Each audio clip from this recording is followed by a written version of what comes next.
is also ideal for dog walking. But here's a word of warning. During this hot summer, there's been an increase of about 14% in general crime, and dog robbers are on the prowl. So Keely is sniffing out the best way to protect man's best friend.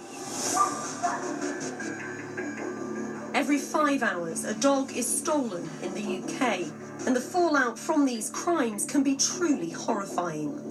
So, what motivates the thieves? Money, of course. Champions can be worth up to 20k, and if they're stud dogs, they can make a mint for unscrupulous robbers.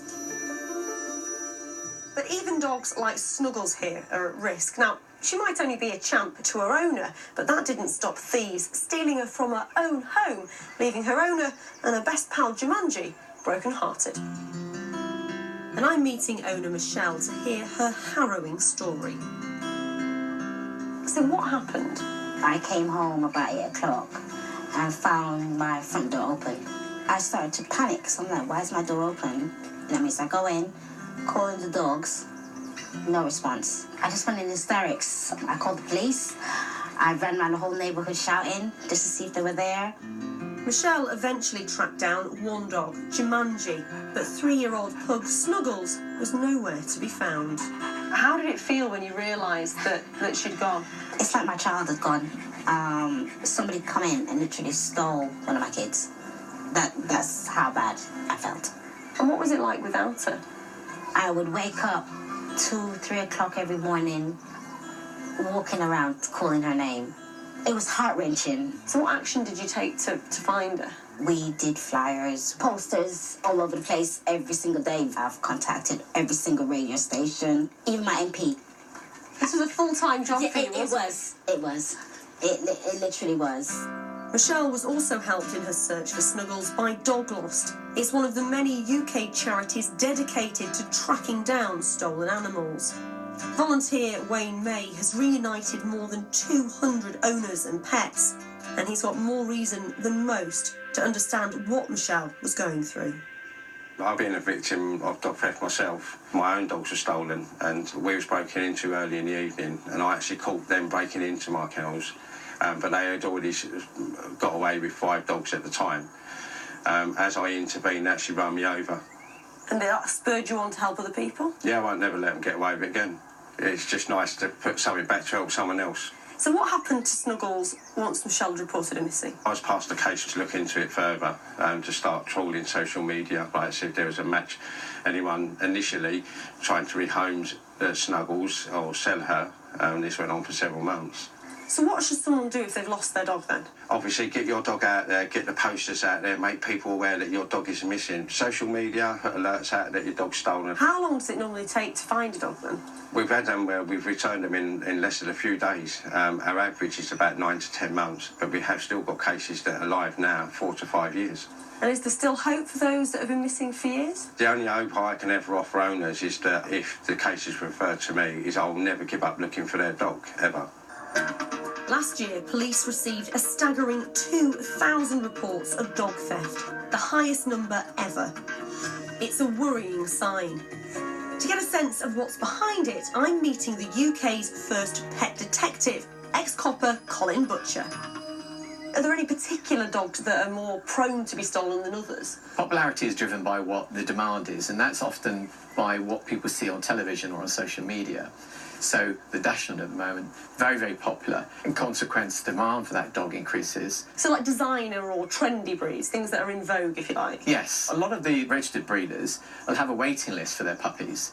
So some people are not prepared to wait. They want the puppy immediately. So they'll go to different sources. And when they start buying off the internet, there's less regulation and greater risk. And as I discovered back in winter, that demand for trendy breeds is also fueling the boom in puppy farming. Like what you see here. Oh my goodness. And then this picture, you can see that a carcass of an animal has been thrown into the pen full of all the feast stuff. Oh, nobody would want their family pet living in these conditions. But there's no doubt stolen dogs are used for illegal breeding. With 40% of our canine companions nabbed when they're out and about, how can we possibly protect our dogs from such a horrible fate? You have to have certain rules with your dog. Don't allow it to lag behind so you can't see it, and certainly don't let it to run off out of sight ahead of you into shrubbery or woodland. So they can come off the leads, though? Yeah, a dog should be given that freedom, but you must train your dog to come back to heel. It's called the recall, and the dog must understand that recall means recall, not come back in 5 minutes. And if you don't have a dog that will do that, then just use a long leash or a training leash. So in general terms, is there anything that we can do as responsible owners to look after our dogs better then? Some things are really simple and obvious, like making sure that the dog has an ID tag on its collar with your phone number, ID your mobile number, and your postcode. But not the name? No, that's not a good idea, because it helps the thief if they know the name of the dog, because the dog will respond to that sound. Also, you should never leave your pet outside a shop or alone in your car. It's just an open invitation to criminals. And of course, by law, all dogs must have a microchip. Without one, Michelle would never have been reunited with her beloved pug, Snuggles. After some of our investigations, we was actually contacted by a vet that had scanned Snuggles several miles away. Someone had allegedly purchased her, took it into the vets just for a minor ailment. The vet scanned her and the microchip come up as stolen. With the help of Wayne and the local police, Snuggles was back where she belonged within weeks.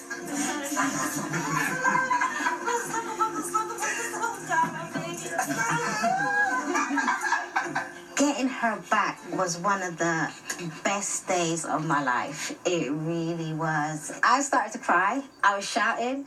I'm like, yes, I got her. I got her back. She's home. Have you ever met Wayne, who actually helped you find her?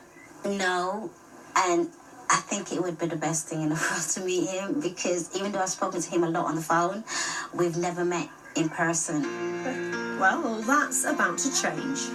So, Michelle, meet Wayne. Oh my God, wait a minute. Oh God, I can hug him all the time. I can't believe I'm actually meeting him. You owe a lot to Wayne, don't you? Oh God, yeah. This man has helped me so much. Oh my God, so much. Honestly, he has been a rock. You're a saint. In dog world, he's a saint. The hard reality is that just 1 in 5 stolen dogs will be reunited with their owners. And that makes Michelle's and Snuggles' happy ending so much sweeter. I can't imagine what it would be like to have my pet stolen, so let's do everything we can to thwart the dog robbers and keep our favourite pets safe and sound.